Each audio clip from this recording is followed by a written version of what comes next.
Battle of Stalingrad, August 23, 1942 to February 2, 1943. As the Germans advanced towards Stalingrad in the summer of 1942, the war came to the locals of the city, and evacuation was slow to the speed of the Wehrmacht's advancement. Because the city bore Stalin's name, it was of high importance for the morale of the Soviet forces to hold it. The desperation for Soviet resistance to the German advance was clear. Work frantically continued in the weapon factories. T-34 tanks could be seen rushed into battle, unpainted, and sometimes lacking gun sights. Men not already in the Red Army were formed into militia and sent into battle, sometimes without proper training and with high casualties. Women and children dug trenches and built protective fortifications, but would also fight as machine gunners, in gun crews, and as scouts and snipers. On the 12th of September, the first German troops moved into the city. They chose to attack straight into the urban area and soon found themselves in brutal close-quarters house-to-house battles. The Soviets established frontline positions as close as possible to the German lines, which was the safest place from German air and artillery attacks. In August, Stalin had sent his top general, Georgy Zhukov, to supervise the whole southern front, and Vasily Chuikov took over the 62nd Army in the city. While Zhukov prepared for a counteroffensive, Chuikov pushed his troops into combat. When asked how he interpreted his task, he responded, "We will defend the city or die in the attempt." Reinforcements were ferried under fire across the Volga into the ruins, with enough troops making it to the other side to keep at least part of the city in Soviet hands. Soviet casualties were immensely high, but German casualties were mounting as well.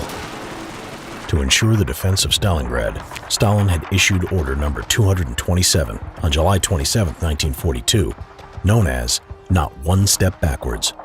Armies were formed with a second line of barrier troops behind them who acted as a last line of defense. Officers and soldiers who deserted could also be sent to penal battalions, which was a virtual death sentence. Red Army troops built a maze of trenches in damaged buildings and used the sewer system to sneak past the enemy.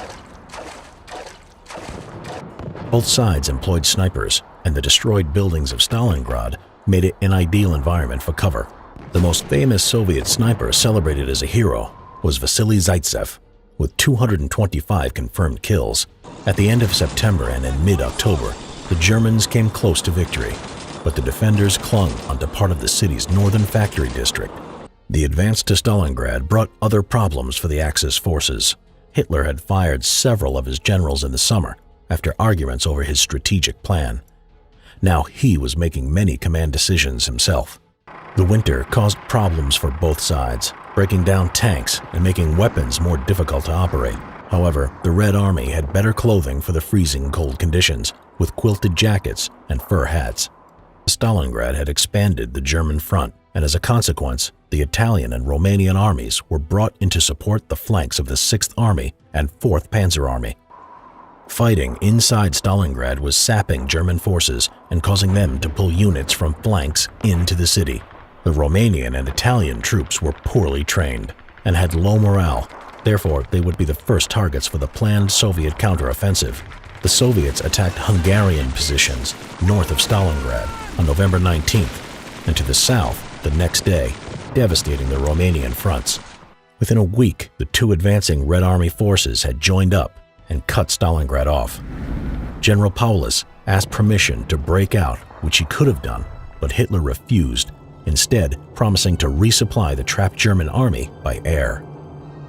General Erich von Manstein was brought in to lead a relief attempt for the surrounded pocket, but had to retreat before Christmas. The air supply effort also cost the Luftwaffe hundreds of transport aircraft and only managed to deliver a fraction of its supplies. Now short of fuel, food, and ammunition, the German 6th Army now faced superior forces all around them.